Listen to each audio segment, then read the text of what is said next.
성도의 현장의 영적 방해 두 번째 시간인데요. 도덕적인 문제, 이렇게 제목을 정했습니다. 마귀에 관해서 이 C.S. 루이스는 두 가지를 이야기했습니다. C.S. 루이스는 영국의 성공의 성도 크리스찬이고요. 그 다음에 우리가 알고 있는 나니아 연대기를 지은 사람 중에 한 명이죠. 지은 사람 중이 아니라 지은 사람입니다. 두 가지에 대해서 얘기를 했습니다. 무엇이냐면 두 가지는 모두 잘못이고 서로 반대되는 것이다. 그래서 그 하나는 마귀의 존재를 믿지 않는 것이고, 두 번째는 다른 하나는 무엇이냐면 마귀를 믿고도 건전하지 못한 지나친 흥미를 갖는 것이다. 이렇게 말했습니다.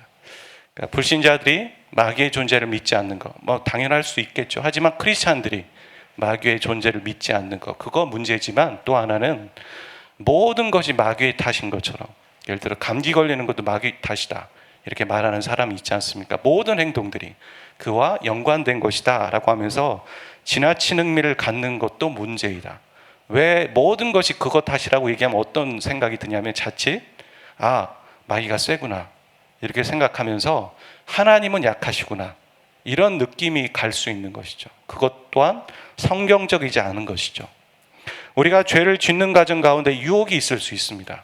하지만 선택은 우리가 하는 거죠. 에덴 동산에 아담과 하와를 보면 그들이 유혹을 받았지만 그 선택은 아담과 하와가 했고, 또한 아담과 하와에게 죄에 대한 대가를 이야기하고 있는 것, 묻는 것처럼 선택은 우리가 하는 것입니다. 그러니까 매 순간 우리는 선택의 기로에 서 있는 것이죠. 마귀가 센가 이런 생각들을 할 수 있지만, 자칫 그럴 수 있지만 로마서 8장 35절 그리고 38절 39절에 보면 이렇게 말합니다. 우리 주황색인가요? 그 글씨 말씀 한번 읽어보도록 하죠. 시작. 내가 확신하노니 사망이나 생명이나 천사들이나 권세자들이나 현재일이나 장래일이나 능력이나 높음이나 깊음이나 다른 어떤 피조물이라도 우리를 우리 주 그리스도 예수 안에 있는 사랑에서 끊을 수 없으리라. 마귀보다 하나님의 힘이 더 세십니다. 아멘이십니까? 그래서 하나님이 우리를 사랑하시는 것을 그 어떤 권세자들도 하나님과 우리의 사랑을 방해할 수 없고, 방해할 수 있겠죠. 아직 끊을 수 없습니다. 하나님이 우리를 끝까지 견인해 가시는 거죠. 끌고 가신다라는 것입니다. 여러분, 또 다른 영국의 침례기 목사를 한 명 소개하려고 해요. 설교자의 왕이라고 불린 사람이 있습니다. 그래서 많은 후대 사람들에게 지금도 그의 저서를 읽고 그의 설교를 듣고, 또한 그 영향을 준 목회자가 있는데 바로 찰스 스펄전 목사입니다. 어느 날 한 사람이 이 스펄전 목사님에게 와서 물었습니다. 뭐라고 했냐면, 하나님의 백성의 완전한 그룹을 찾을 수 있도록 도와주십시오. 여기서 완전한 그룹이란 교회를 얘기하는 거죠. 완전한 교회가 이 세상에 있습니까? 그런 교회를 좀 찾을 수 있도록 도와주십시오 목사님, 이렇게 말했습니다. 그때 스펄전이 말하길 이렇게 말했어요. 그러한 그룹을 찾게 된다면 자신은 그 그룹에 합세하지 않겠습니다. 왜냐하면 내가 그 그룹에 합세하는 순간 그 그룹은 완벽하지 않기 때문입니다. 무슨 말입니까? 이 세상에 완벽한 교회란 없다라는 겁니다. 완전한 교회란 없습니다. 교회가 사람이고, 사람이 그 안에 있다면 그 사람은 모두가 죄성을 갖고 있기 때문에 우리는 완벽한 교회라는 걸 찾을 수가 없습니다. 이룰 수 없는 것이죠. 그것을 하나님도 알고 계십니다. 하나님도 알고 계십니다. 우리가 생각하기에 사도행전의 교회를 생각할 때 오직 예수님만을 주로 고백하고 있고, 그래서 믿음이 대단하고 흠 하나 없을 것 같지 않습니까? 그런데 그 이상적인 교회였던 사도행전의 교회, 초대교회에도 문제가 있었습니다. 이 사도행전의 교회에 문제가 있었다는 건 우리에게 어떤 때는 큰 위로가 됩니다. 저 사람들도 완벽하지 않았구나. 참 다행이다. 허점이 있다라는 거. 그런 생각이 들죠. 오늘 본문 말씀에 보면 초대교회라고 말한 이 예루살렘 교회죠. 결국에는 우리가 이 사도행전 13장부터는 안디옥 교회에 대한 게 드러나는데, 그 전까지는 예루살렘 교회지 않습니까? 예루살렘 교회 안에 문제가 있었습니다. 물론 성경에 적혀 있지 않았기 때문에 여기에 있는 문제만 문제가 아니라 다른 문제가 분명히 있었을 거예요. 한 개만 있었던 건 아니죠. 여러 문제가 있었을 것입니다. 그 중에 하나가 무엇이었냐면 바로 돈 문제였습니다.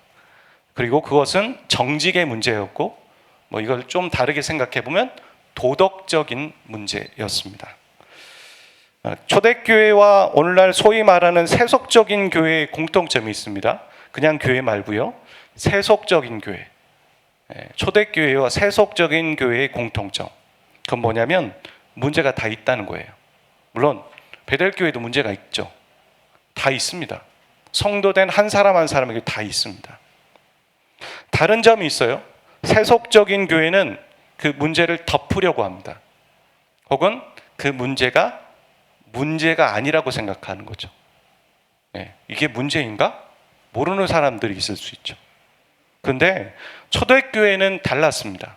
그 문제를 그냥 덮으려고만 한 것이 아니라 그 문제를 예수님이 기뻐하시는 방향으로 풀어가려고 노력했다는 겁니다. 그리고 그 예수님이 기뻐하시는 방향으로 문제를 해결했습니다. 그것이 바로 이 세속적인 교회와 초대교회의 차이라는 것이죠. 이게 중요한 것입니다. 문제가 없는 사람 하나도 없죠. 다 상처 하나 정도는 가지고 있습니다. 중요한 것은 그것을 문제로 보는가, 혹은 그 문제를 해결하려고 하는가, 그 문제를 해결하되 그 문제를 예수님이 기뻐하시는 방향으로 풀어가려고 하고 있는가, 그것이 바로 주님이 기뻐하시는 교회라는 것입니다. 예수님을 주로 삼고 사는 교회가 참 교회입니다. 저희 교회 모토도 동영상, 설교 영상의 앞부분에 보면 항상 예수님을 주로 삼고 가는 교회, 이런 소책자의 겉표지가 나오고 있습니다. 예수님을 주로 삼고 교회는 가는 교회라고 했는데, 어떤 영역까지 우리는 예수를 주로 고백해야 할까요? 어떤 영역까지? 여러분, 이 공간은 교회라고 불릴 수 있지만 예배당입니다. 엄밀히 얘기하면. 아마 베델교회 예배당 이렇게 쓰면은 저기 이상한 거 아니야? 안 올 거예요, 사람들이. 그래서 그냥 베델교회라고 쓰는 겁니다. 다들 그렇게 부르기 때문에. 하지만 정확히 얘기하면 베델교회 예배당입니다. 예배 드리는 공간이죠. 여러분, 나 한 사람이 교회입니다. 그래서 공간이 교회가 아니라 내가 교회예요. 그래서 내가 지금 여기에 있으니까 교회입니다. 하지만 내가 이 가정에 가고 직장에 가면 교회가 가정에 가 있는 것이고, 교회가 직장에 가 있는 것입니다. 물론 나만 교회가 아니라 그 믿는 사람들이 무리가 교회인 것이죠. 근데 삶의 현장과 직장과 가정과 자신에 있는 그 문제의 영역까지 예수님을 주로 고백하는 것이 진정한 예수님을 주인 삼고 사는 교회라는 것입니다. 그래서 내가 가지고 있는 죄의 문제 내가 혼자 풀어가려고 하잖아요. 혹은 고통의 영역, 혹은 상처받은 것들, 이 상처는 내가 어떻게 감당하지? 어떻게 해야 되지? 그게 아니라 이 상처를 주님께 올려드리고 있는가? 상처의 문제를 나 스스로 해결하려고 하는가? 아니면 예수님이 기뻐하시는 방향으로 풀어가려고 노력하고 있는가? 영적으로 반응하고 있는가? 그게 바로 예수님을 주인 삼고 사는 것입니다. 또 하나, 돈의 영역. 지갑이 회개해야 진정한 회개가 있다, 이렇게 말하는 것처럼 우리가 물질을 없으면 안 되겠지만 물질을 사용하되 물질이 주인되어 우리가 거기에 종로로 탈 때가 많은 거죠. 교회가 헌금을 강요하는 것이 아니라 어찌 보면 돈을 어떻게 써야 되는지에 대해서 사람들에게 가르쳐야 되죠. 돈이 주인이 되지 않도록 우리는 어떻게 그것을 잘 사용할 것인가, 오히려 그것들을 더 나눠야 한다는 것입니다. 또 하나, 진로, 결혼의 문제. 이것만큼은 내 영역이야. 하나님이 다루실 수 없고 하나님께 안 드릴 거야, 이렇게 말하는 거죠. 그게 참 예수님을 주로 삼고 사는 교회인가? 우리가 여기서 예수님을 주로 고백하고 예배하는 것 너무 귀한 고백이고 믿음의 반응이죠. 하지만 내가 예배 드리는 영역이 있고 또 내가 내 마음대로 해야 되는 영역이 있다라고 생각하는 것, 그게 바로 이분법적인 거죠. 그게 아니라 모든 영역이 예수님을 주로 삼고 살아가는 것이 바로 예수님을 주로 삼고 사는 진정한 참 교회라는 것입니다. 이것이 바로 우리가 교회된 한 사람 한 사람의 모습이어야 하는 것이죠.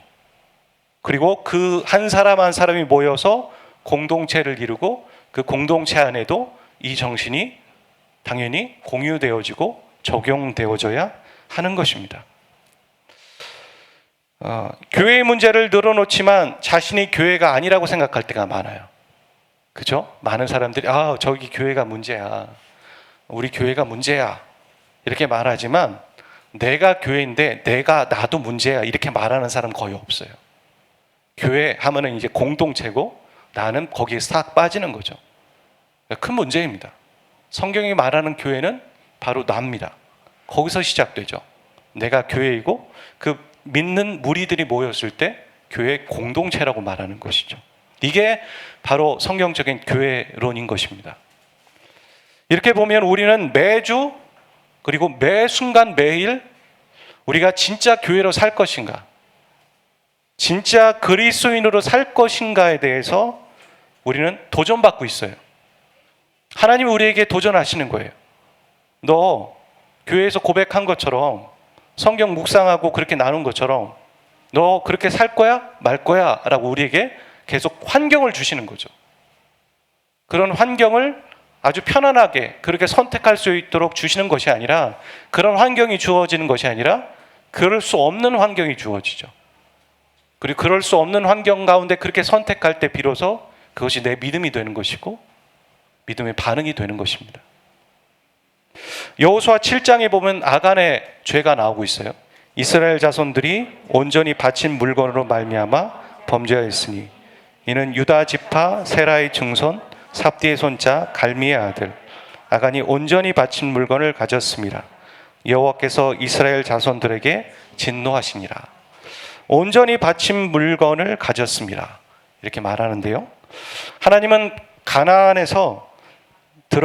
들어가서 여리고성을 점령할 때 거기서 나오는 전리품을, 그러니까 이제 전쟁에서 승리했을 때 얻는 것들이죠. 그 전리품을 얻은 물건들을 모두 없애라고 얘기하셨어요. 그게 다른 말로 진멸법이라고 합니다. 진멸법.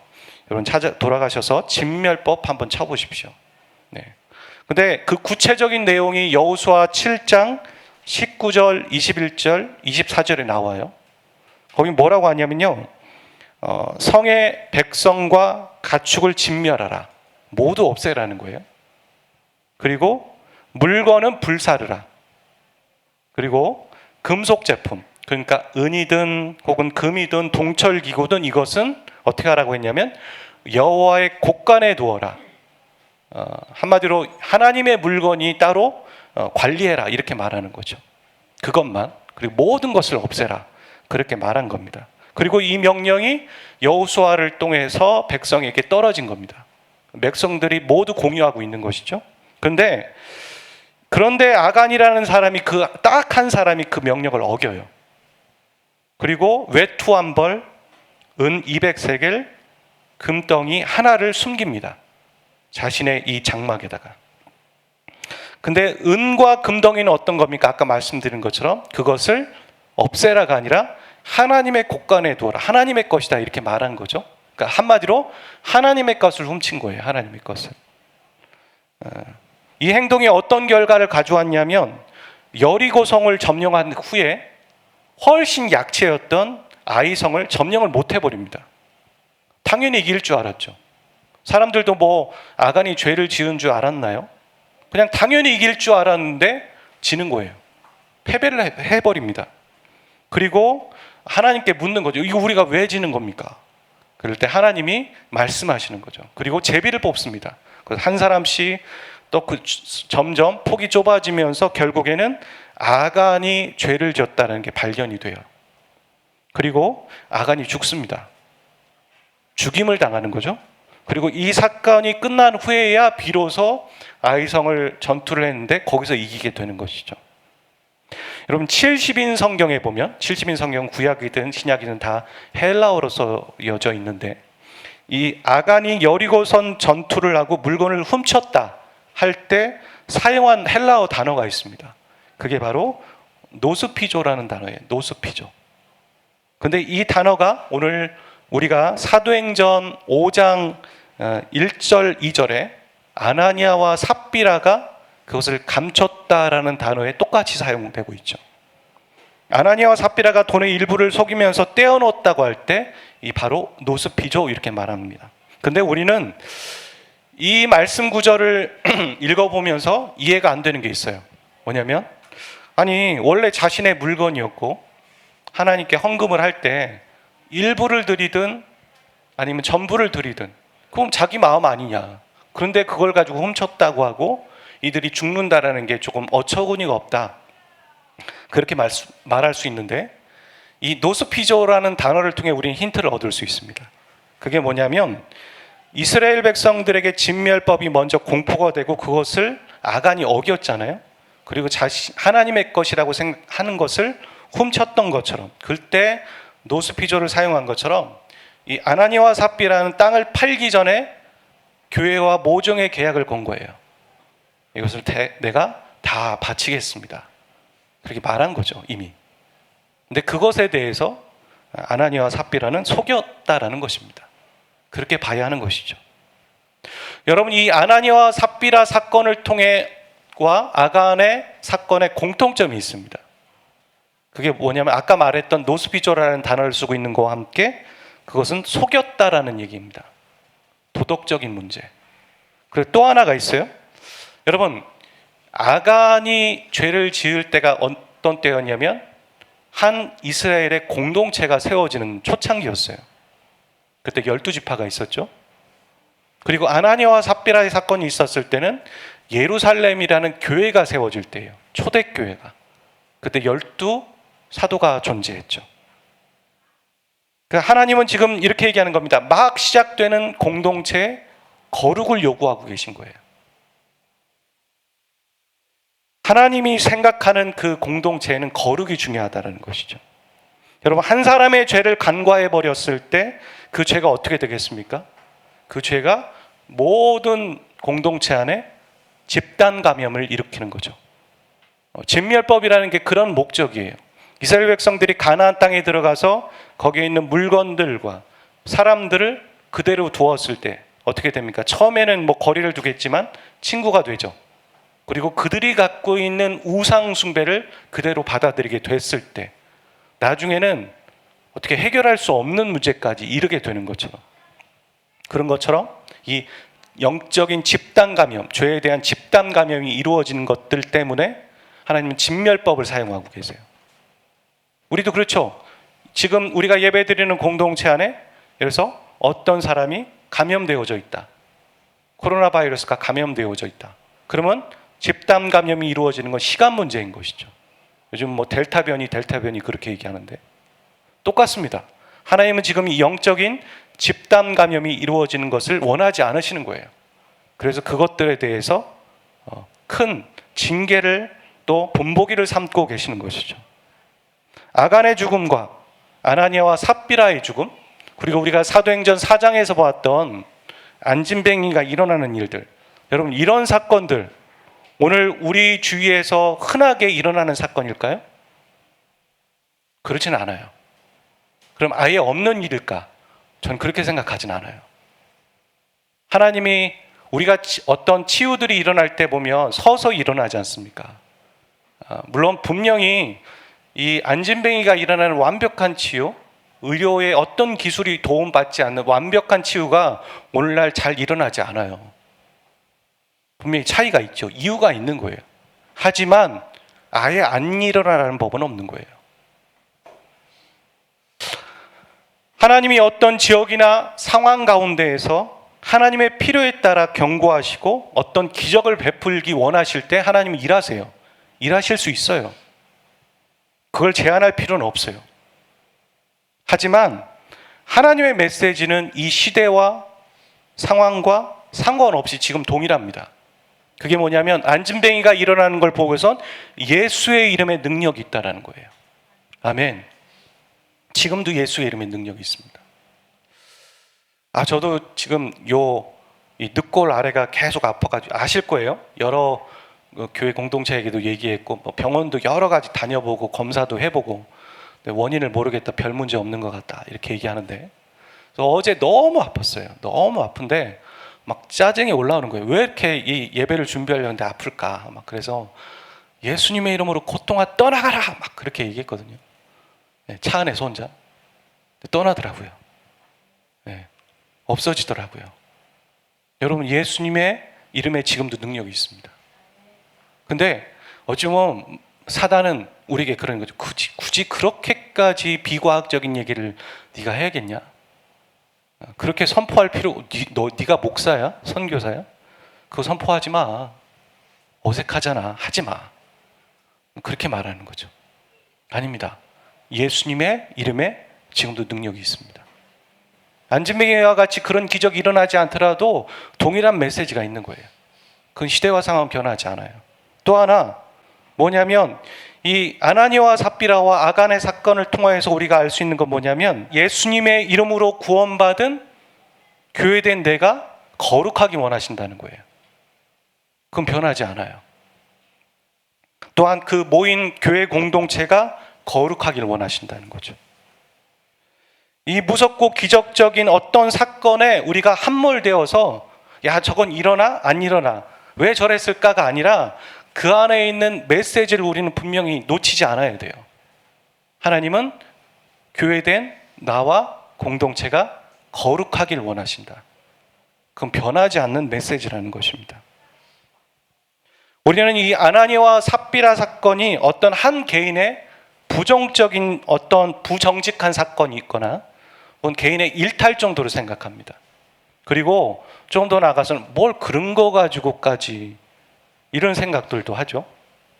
근데 이것을 베드로의 입술을 통해 하나님은 말씀하고 계세요. 그게 어떤 문제였고 어떤 방해였는지에 대해서.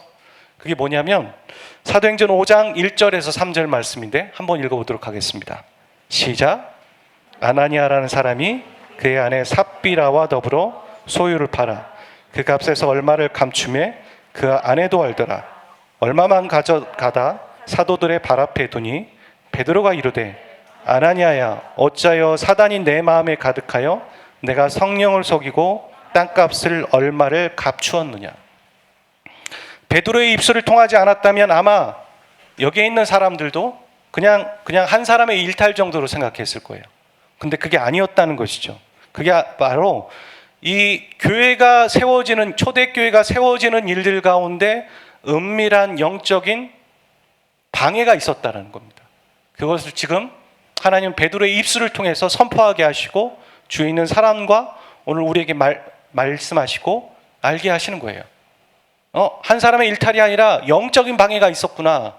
유혹이 있었구나. 하나님의 교회가 무너지고 거룩하지 못한 것들을 원하고 있고 방해가 있구나라는 걸 얘기하고 계신 것이죠. 그런데 이런 질문이 생깁니다.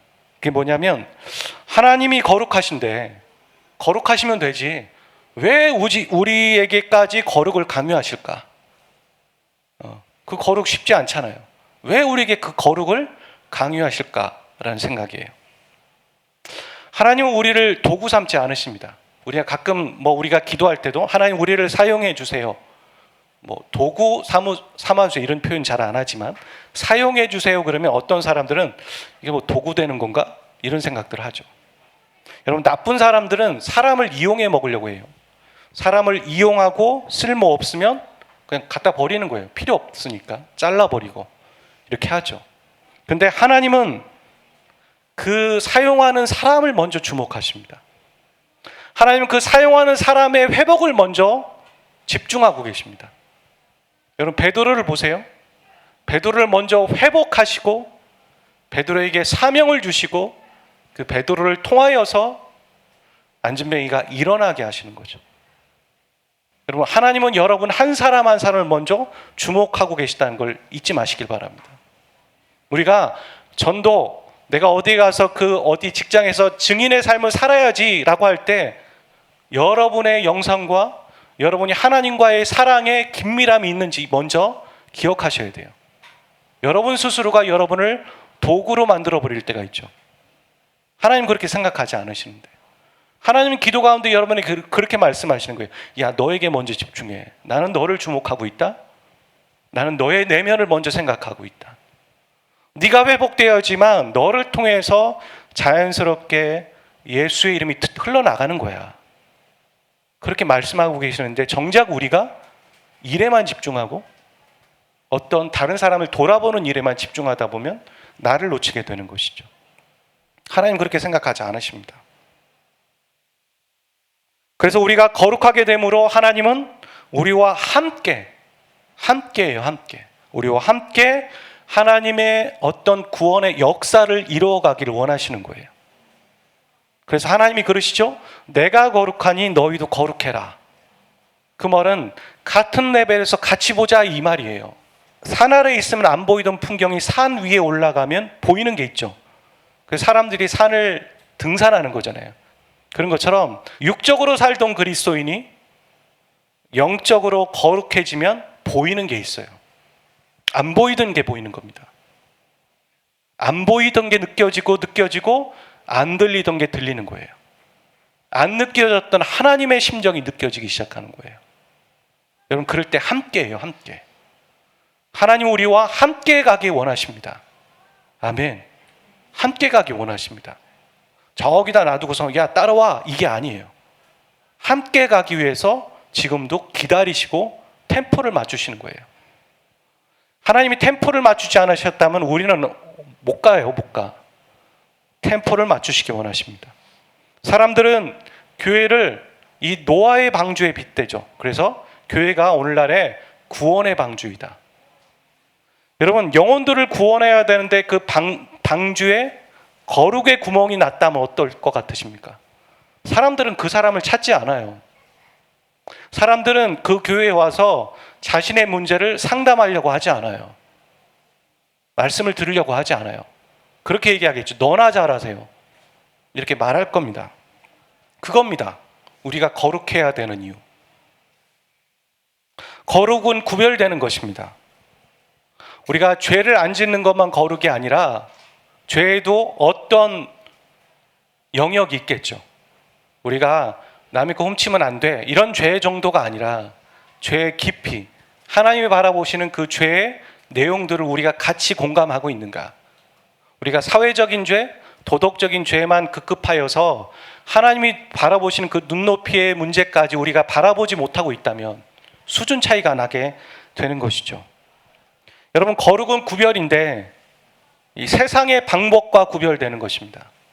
우리가 어떤 방법을 선택해요? 그럼 그 방법을 선택하는 그 이유는 내가 갖고 있는 가치가 있기 때문에 그 방법을 선택하는 거겠죠. 그렇죠? 우리가 모든 건 돈으로 해결하되 그러면 뭡니까? 그 방법을 선택한 이유는 돈이 최고다라는 가치를 갖고 있기 때문에 그 방법을 선택하는 거잖아요. 그처럼 교회에는 그 방법의 구별이 있어야 하는 거예요. 세상은 그렇게 말해요. 어떤 방법이든 상관없어. 결과만 좋으면 돼. 이렇게 말하죠. 하지만 우리는 그걸 배격해야 합니다. 교회는 그 과정이 순서여야 돼요. 어찌 보면 어떤 때는 결과가 잘 좋지 못하더라도 그 과정과 동기가 순수해야 돼요. 하나님은 말씀하시죠. 우리의 중심을 보신다. 그게 뭡니까? 우리의 동기를 보시는 거예요. 네가 왜 그걸 한 건데? 네가 왜 그걸 해야만 했어? 우리는 어떤 걸 사람들을 위해 한 거예요 이렇게 얘기하지만 근데 왜 그런 어떤 목적으로 그 행동을 시작한 건데? 라고 물으시는 거죠. 어떤 교회가 사람이 안 모이는 걸 보고 사역자를 쪼았답니다. 사역자를 쪼은 거예요. 그러면서 갈궜다라는 거죠.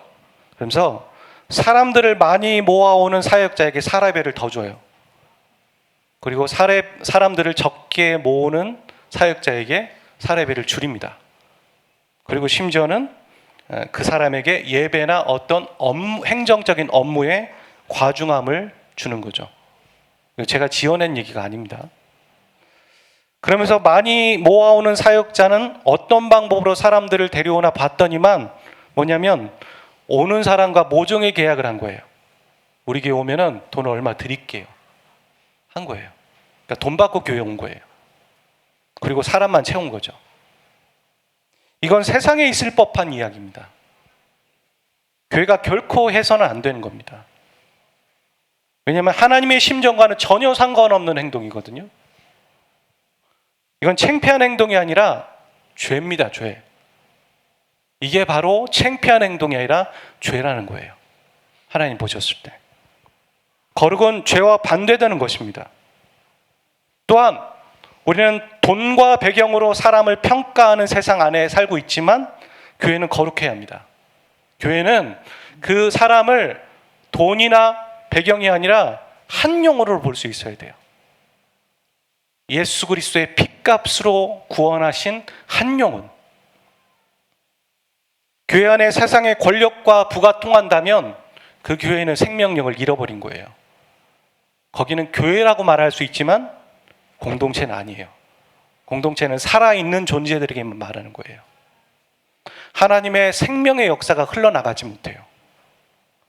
여러분, 사도행전에 보면 예수를 주로 고백하고 그들이 성령을 기다릴 때 성령이 임하셨어요. 그렇죠? 그들이 예수를 주로 고백하지 않았다면 그 안에 성령이 임하지 않으셨을 거예요. 이건 분명한 얘기예요. 오늘날도 똑같아요. 한 공동체 안에 예수를 주로 고백하고 있을 때 성령께서 반응하세요. 일하시는 겁니다. 그런데 그들이 예수를 주로 고백하는 것과 전혀 상관없는 행동들을 하지만 부흥만 있다. 거긴 생명력이 없는 거죠. 여러분, 뭐를 선택하시겠습니까? 사람이 많아지는 걸 선택하시겠습니까? 예를 들어서 아니면 그 교회 안에, 공동체 안에 생명력이 있는 걸 선택하시겠습니까? 만약에 둘 중에 하나를 선택하라고 한다면 저는 생명력을 뒤도 안 돌아보고 선택할 겁니다. 교회가 사랑이 많아야 하고 사랑이 있어야 한다고 합니다. 그러면서 다 제각기 자기가 알고 있는 사랑과 용서의 방법으로 최선을 다해요. 그리고 그 결과가 나타나는 거죠. 가시적으로 사람들이 모입니다. 일종의 부흥입니다. 여러분, 사람들은 기뻐할 수 있어요. 야, 우리의 수고와 노력이 사람들이 많아지게 했구나. 여러분, 기뻐하셔는 안 됩니다. 기뻐하시면 안 됩니다. 그건 하나님이 기뻐하시는 게 아니기 때문입니다. 그게 바로 결과만 좋으면 된다고 착각하는 거예요. 동기와 과정이 순수해야 돼요. 교회는 성공을 목표로 두는 게 아닙니다. 교회는 성화를 목표로 두는 거예요. 교회는 변화하는 거고 성장하는 겁니다. 주님 앞에서. 변하지 않고 성장하지 않는데 성공하고 많은 사람들이 모이는 것에 기뻐하는 것은 하나님이 기뻐하는 게 아니라는 겁니다. 여러분, 이럴 수 있죠. 교회가 적은데 사람들이 갑자기 모여요. 여러분, 기뻐만 하는 게 아니죠. 고민하고 걱정도 해야 돼요. 왜입니까? 성공이 아니라 성화인데 우리가 저 사람들을 다 챙길 수 없다는 생각이 든다면 걱정도 하고 고민하면서 머리도 모으고 기도도 해야 되는 것이죠. 여러분, 교회의 거룩은 우리가 다른 사람에게 보이는 관심과 용납과 사랑 또한 하나님이 우리를 구원하실 때 보이셨던 예수님의 희생과 사랑인지 점검해야 합니다. 여러분, 하나님은 우리에게 사랑을 주실 때 우리에게 어떤 반응을 요구하면서 사랑을 주시지 않으셨어요. 어떤 걸 요구하지 않으셨다라는 겁니다. 근데 사람들은 사랑을 주면서 기대에 못 미치면 화를 냅니다. 너 내가 이 정도 줬는데 넌 이 정도밖에 못해? 이렇게 말하죠. 하나님은 조건 없는 사랑, 전적인 사랑을 우리에게 베푸셨을 뿐만 아니라 탕자를 기다리는 아버지의 심정처럼 기다리고 계세요. 지금도 기다리고 계십니다. 이것을 우리 개인에게 비추어야 하죠. 나를 부르신 가정에서, 직장에서, 사람들과의 관계 안에서, 심지어 내 자신에게도 우리는 세상적인 방법을 동경하고 부러워서는 안 됩니다. 부러워해서는. 우리는 영향을 받는 자가 아니라 영향을 주는 자예요. 그러기 위해서 우리는 매일매일 하나님의 말씀과 기도로 샤워해야 돼요. 우리의 더러운 것을 씻어내야 한다는 것입니다. 여러분, 더운 여름에 하루라도 샤워하지 않으면 냄새 나잖아요. 그래서 샤워하죠. 똑같습니다. 우리의 영적인 것들이 없는 죄성과 세상적인 것을 동경하는 것과 부러워하는 것들과 그렇게 행동하는 것들에 대해서 매일매일 샤워해야 돼요. 말씀과 기도로. 그러지 않으면 우리는 우리도 모르게 그것들을 따라가고 있는 거예요. 마음을 지킬 수 없는 겁니다. 위기라는 말이 있어요. 위기는 위험과 기회라는 말이에요. 일본의 어떤 사람이 그걸 처음 사용하기 시작했다고 하는데, 교회에 거룩하지 못한 아주 작은 문제가 생겼습니다. 오늘 아나니아와 삽비라 사건, 또 그보다 또 작을 수도 있죠. 베드로는 그냥 두지 않았어요. 뭐라고 했냐면 그것을 말하고 빛 가운데 드러냈습니다. 여러분, 그랬을 때 베드로가 아나니아를 죽였습니까? 아니에요. 베드로는 그냥 입으로 선포하고 드러냈을 뿐이에요. 빛 가운데. 그랬을 때 하나님의 판단과 심판이 있었을 뿐입니다. 우리가 해야 될 건요, 하나님의 말씀과 복음의 기준 안에서 그것들이 옳은가 아닌가 생각하고 옳은 방법으로 선택해 나가는 거예요. 옳은 방법으로. 교회가 이 위험한 상황들을 잘 이겨낸 후에 오늘 우리가 읽었던 본문이죠. 사도행전 5장 12절과 16절에 뭐라고 얘기하냐면, 사도들의 손을 통하여 민간의 표적과 기사가 많이 일어났다. 그리고 백성이 칭송하였다. 그리고 믿고 죽게 나오는 자가 더 많으니 남녀의 무리가 큰 무리더라. 그리고 심지어 병든 사람을 메고 거리에 나아가 침대와 요위에 누이고 베드로가 지나갈 때 혹 그의 그림자라도 누구에게 덮일까 바라고 있었다. 여러분, 부흥이 있었던 겁니다. 여러분, 아까 처음에 서두에 말씀드렸죠. 문제가 없는 사람 없고 문제 없는 교회 없습니다. 다 있어요. 다 있습니다. 이 위기는 위험이고 또 기회이기도 해요. 문제를 내 옳은 소견과 내 방법대로 풀어가려고 한다면 이것은 위험이에요, 위험. 하지만 이것을 복음의 기준대로 풀고 하나님이 기뻐하시는 방향대로 풀어가려고 노력한다면 그것은 기회가 되는 거죠. 어떤 선택을 하기 원하십니까? 여러분, 여러분의 위기 가운데 어떤 선택을 하기 원하세요? 여러분, 교회의 위기 가운데 우리는 어떤 선택을 해야 할까요? 여러분, 하나님이 기뻐하시는 방향대로 풀어가야 합니다. 그러기 위해서 우리가 해야 될 것은 가장 먼저 우리의 마음을 지키는 것인데, 그것은 말씀과 기도라는 샤워로 시작해야 되는 거죠. 우리 한 사람이 기본적으로 먼저 오염이 되었는데 어떻게 그것들을 풀어갈 힘과 에너지가 생기겠습니까? 사랑하는 저희 여러분, 우리는 알게 모르게 영적인 방해 가운데 있어요. 여러분, 오늘 예배 드리면서도, 예배 오면서도 그런 것들을 경험하셨을 수도 있어요. 저에게는 어제가 그랬어요. 우리가 영적이어지게 될 때 보이지 않았던 것들이 보이게 되고, 처음에는 갈등이 되겠지만 그것들을 잘 영적으로 반응하게 될 때 하나님과 동행하게 될 거예요. 하나님과 함께라는 것을 알게 될 것이고, 그 맛과 그 재미를 느끼게 될 것이라는 말이죠. 여러분, 집중하십시오. 한 주 더 우리가 기도했으면 좋겠습니다. 하나님께 더 채널을 맞추고 더 주님을 사모하는 거예요. 다른 거 없어요. 우리가 해야 될 건요, 대단한 영적인 거성도 결국에 하나님을 더 사랑하는 거예요. 대단한 영적인 사람들도 하나님과 보내는 시간을 더 늘리는 거, 그거밖에 없어요. 뾰족한 수가 없어요. 여러분, 영적 전쟁에서 우리가 승리하는 방법은요, 하나님 뒤에 숨는 거예요. 하나님이 그 일을 하실 수 있도록 우리가 그 자리를 내어드리는 것밖에 없어요. 우리가 순종하고 힘을 빼는 것밖에 없단 말이죠. 힘을 빼는 건 바로 말씀과 기도 가운데 있는 거죠. 영적인 샤워를 하십시오. 주님께 손을 들고 힘을 빼고 나아가십시오. 더 깊은 곳으로 나아가시기를 주의 이름 축복드립니다. 우리 같이 찬양하겠습니다. 거친 바다 바라볼 때 그 두려움에 나 잠기고 모든 소망 사라지네. 나의 마음 무너져 내리고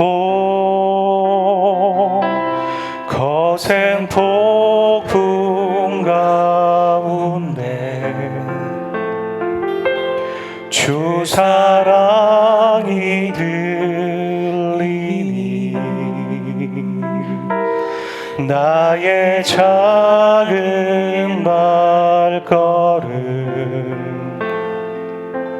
주를 향해 내딛네. 깊은 곳에 나아가 내 발이 뛰네. 두려움만 내려놓고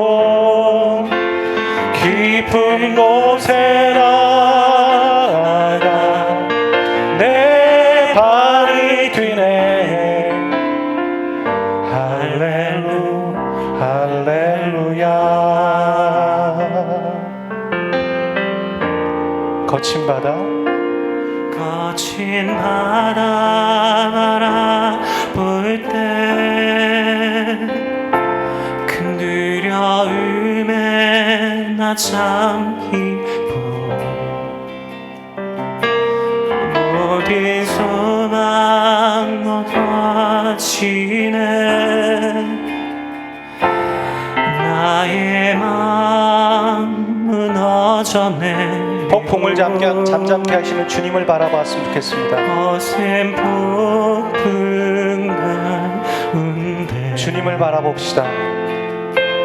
주 사랑이 들리니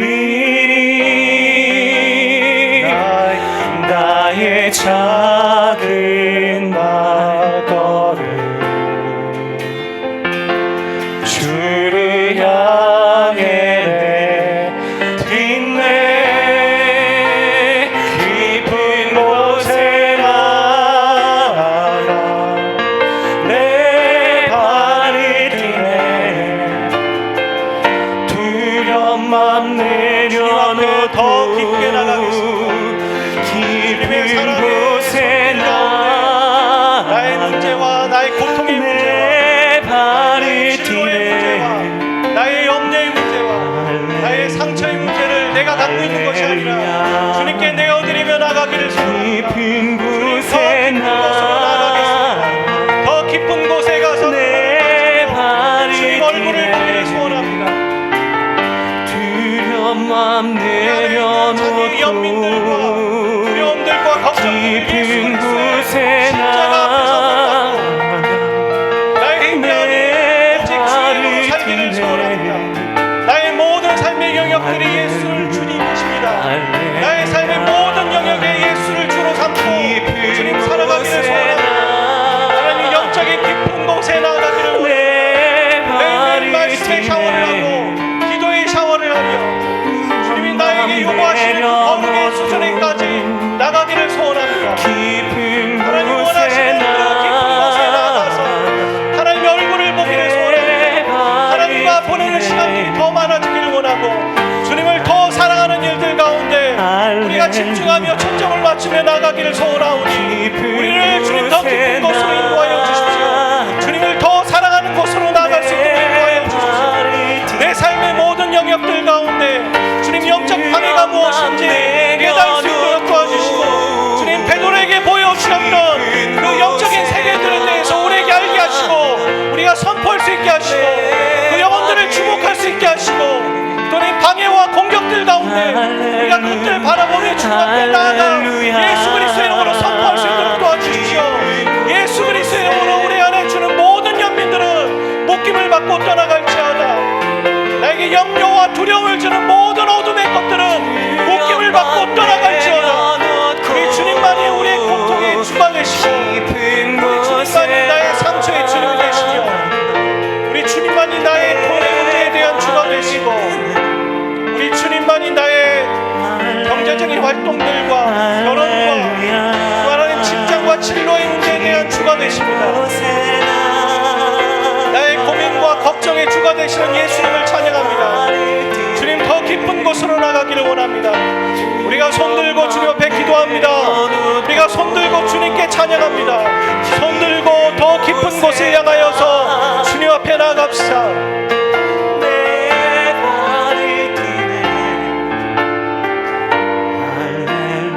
깊은 곳을 향해 깊은 곳에 내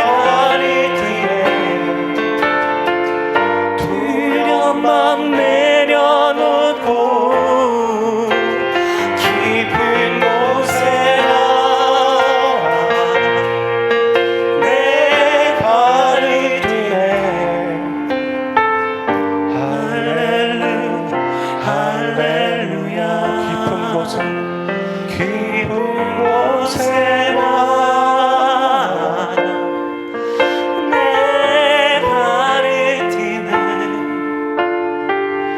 두렵만 내려놓고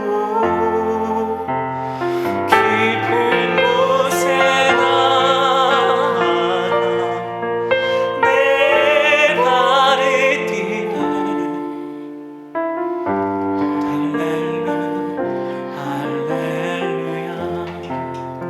우리 두 손을 한번 들어봅시다. 두 손을 드는 건 포기한다는 것입니다. 전쟁에서 항복한다는 의미가 두 손을 들고 나오는 겁니다. 나에게는 아무 무기가 없습니다. 내가 할 수 있는 힘은 없습니다. 하나님만이 유일한 힘이 되시고 길이 되십니다. 그리고 여러분의 영역이고 하나님의 영역은 아니라고 생각하는 그 문제들이 있지 않습니까? 지금도 내어드리지 못하는 것, 여러분 입술로 먼저 고백하시길 바랍니다. 나의 입술로 그렇게 말하는 겁니다. 나의 진로의 문제에 주님이 되시는 분은 예수님이십니다. 나의 결혼의 문제에 주님이 되시는 분은 예수님이십니다. 나의 돈과 또한 앞으로의 비전과 또 상처와 고통의 문제에 주가 되시는 분은 예수님이십니다. 이렇게 고백하시기를 바랍니다. 우리 같이 한 번만 더 기도하겠습니다. 나의 돈의 문제, 직장의 문제, 관계의 문제, 상처와 고통의 문제, 그 고통의 모든 영역들 가운데 주가 되신 분은 예수님이십니다. 하나님 풀어주시옵소서. 주님밖에 없습니다. 주님만이 유일한 길이십니다. 주님만이 유일한 우리의 선택입니다. 우리에게 힘이 없습니다. 주님 다루어 주시옵소서. 구원의 문제, 나의 가족들의 구원의 문제, 하나님 자녀를 돌아보는 문제, 육아의 문제, 그것도 하나님 주가 되시는 분은 예수님이십니다. 이 사역의 문제, 이 교회가 운영되어지는 문제, 그것 또한 주가 되시는 분은 예수님이십니다. 내가 살고 죽는 것, 그것 또한 주가 되시는 분은 예수님이십니다.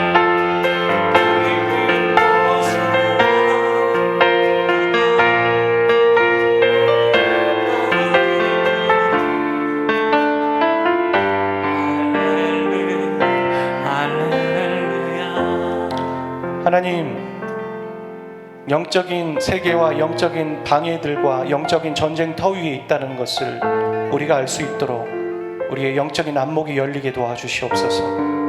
베드로처럼 안진뱅이에게 주목하고 또한 교회의 어떤 문제들에 대해서 그 문제들 이면에 있는 문제들을 바라볼 수 있는 안목이 우리에게 생기게 도와주시옵소서.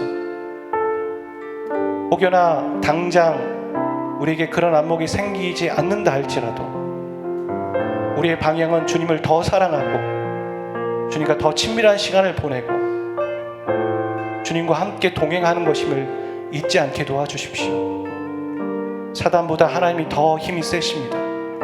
하나님의 사랑에서 우리를 끊을 수 없는 것처럼 우리가 하나님의 사랑에 더 매여 있고 하나님께 나의 모든 것들의 주가 되신다라고 고백할 수 있는, 주를 주로 고백하는 우리의 한 주의 삶 인생 되게 도와주시옵소서. 우리에게 맡기신 귀한 어린 심령들이 있습니다. 그 심령들이 어렸을 때부터 주님을 알고 성령의 충만함을 입기를 원합니다. 그 자녀들이 죄가 무엇인지 알고 그것을 거부할 수 있고 하나님 말씀대로 살아가는 것이 생명이요 길이라는 것을 깨닫고 선택할 수 있는 영적인 위치와 또한 위치까지 일어날 수 있기를 소원합니다. 그들을 축복합니다. 그들이 하나님의 다음 세대들로 온전히 서는 일들 가운데 이 교회가 기도하고 그들에게 동일하게 사랑과 애정을 쏟는 우리 한 사람 한 사람 되게 도와주시옵소서. 이제는 우리 주 예수 그리스도의 은혜와 아버지 하나님의 극진하신 사랑하심과 성령님의 교통하심이 하나님의 말씀 앞에 순종하고 예수를 주로 고백하기로 결정하는 모든 예배자들 그 심령 위에 이제부터 영원까지 항상 함께 하시기를 간절히 축원하옵나이다. 아멘.